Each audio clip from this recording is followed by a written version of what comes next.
Tulukibon kaayo mga igsuon ang tima nining ikaupat ka adlaw sa tong nobenaryo nga nagpahinumdom kanato sa kabililhon sa dignidad sa atong mga buhat ug sa ato nga mga trabaho. San Jose magdadasig sa mga mamumuo nga nagbudlay diha sa gingharian sa Ginoo. Mga igsuon, ang akong tatay o ang akong nanay gikan gayud sa kabos kaayo nga pamilya. Ang akong amahan, ang iyang trabaho sa gamay pa ko, manananggot o niya gabasiro, katong gabas manggabasay nga manumano wapay chainsaw o niya magbugwal sa yuta magdaro. Ang akong inahan manggamaay og basket. Sa nahuman namig eskwela kami mga anak, napari na ko dinhin ako sa katedral sa Tagbilaran Destino. Daghan ang moingon kay atong panahon na nabalhin naman akong tatay og trabaho isip casual employee sa munisipyo sa Antequera. Unya pagkapari nako dito siya madestino sa municipal dumping site kanang tig segregate og mga basura.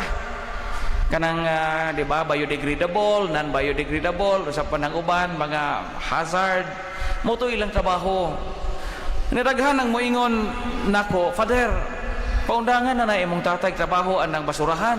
Kay pari naman ka, unya professional na mong mga igsuon. Di ba mo maluoy nga, sige gihapon siya kada adlaw mag-segregate og basura, unya baho, natanan dito mga langaw, mga unsa pa diha. Sakto na Father, papahuwayon nimo.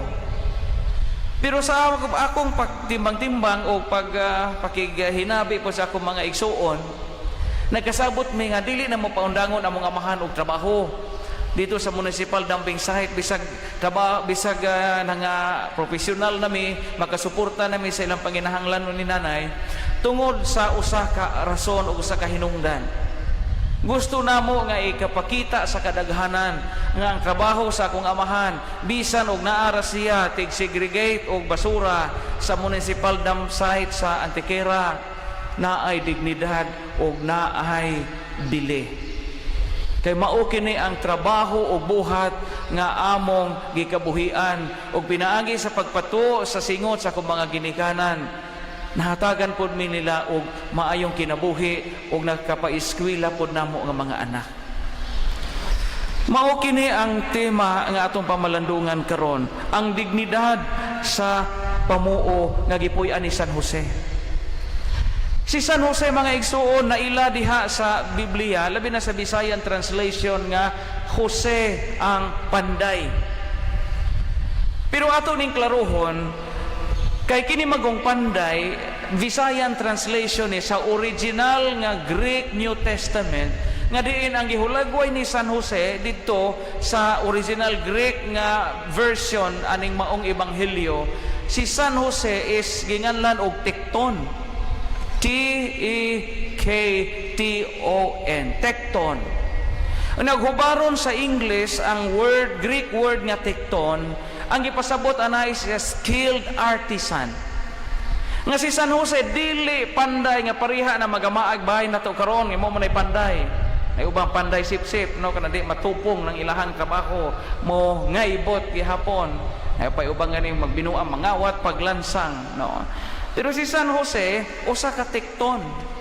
Unsa man ning tekton or artisan?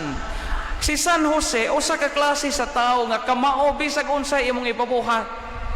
Ang jack of all trades. Di ba nakabantay mo na ay mga tao nga suguon nimo paadyo og padyong kamao po mo ayo.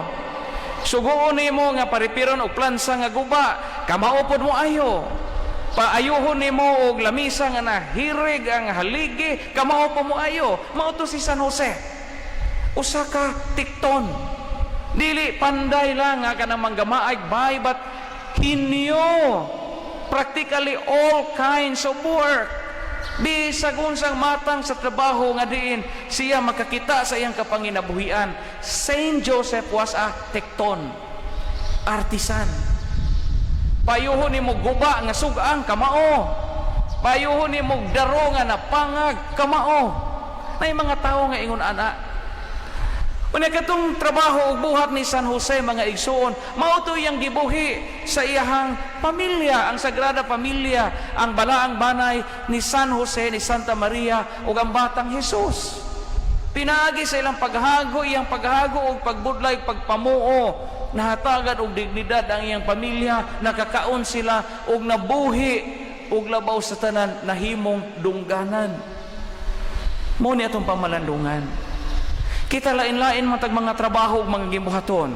Naay nasa opisina, naapoy nasa kaumahan, naapoy nagnegosyo, naapoy naghago, pinaagi sa ilang abilidad.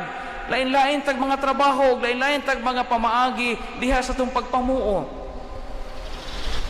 Matud pa ni San Juan Pablo II, katong sa tupapa nato kaniadto nga santos na, sa iyang encyclical letter Laborem Exercens, ingon siya, work is made for man, not that man is made for work.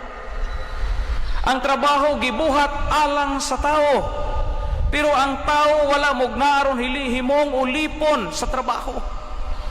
Ati man ini, work is made for man, not that man is made for work.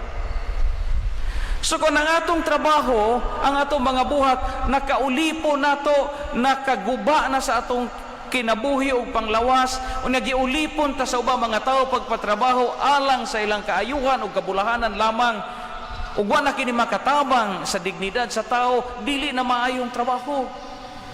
Kay ang tao labaw kay sa trabaho, kay ang trabaho gigama alang sa kabulahanan sa tao, apan ang tao wa gama aron patay-patayon og trabaho.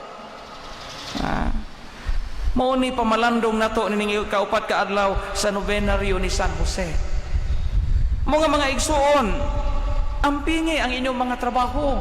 Ayaw ikauaw inyong trabaho, bisag na maligya ra mog kandila, na maligya ra mog mani, o naggama ra ba mog cotton candy, or unsa pa diha, na maligya ba mog puso, or bisan unsang matang sa trabaho, basta kay kini tinarong, o basta kay kini nahisibo sa kabubuton sa Dios, na dignidad ang atong trabaho. Ayaw binuangi ang inyong mga buhat, kay nining paagiha kita mahilangit o kita masantos. Naman sa uban nga ang trabaho punan og binuang, ang buhat nga maayo pun ag binuang. Kaniya bitaw sa uso pa ng tabo madomingo na may mga negosyante uban mamaligya ato sa merkado manabo, kay kada lungsod lain man ang market day tabo na di usa ka namaligya at agiyag sari-sari store na pagkasabado gabi kay padong to sila manabo inagauma sa kalungsod, giandam nila ilang mga baligya. Ingon tong tagiya sa mga paninda, giingnan niya yang helper, yang maid, og day gibutangan na ba nimo og oil ang tubig aron makaginan siya ta ugma. Iyon pog helper, humana ma'am. Ang bugas nga to'y baligya ugma sa merkado, gisagulan na ba nimo giyuta, gibutangan na ba nimo bas aron madaghan. Humana ma'am. Ang isda imo na bang gihumol sa formalin aron prisko tan-awon bisan og dubok na. Human na ma'am, okay na tanan. Yung po siyang amo, hala saka na aring taas kay magrosaryo na ta. Tan-awar no. Ang atong mga buhat kinahanglang buhaton sigon sa kabubuton sa Ginoo sa paagi nga minatarong sama kang San Jose nga mamumuo kinsa moy sumbanan sa usa ka maayo nga pagpamuo og dalaygon nga buhat isip trabahador aron mahatag og dungog ang iyang kinabuhi ug iyang pamilya. Amen.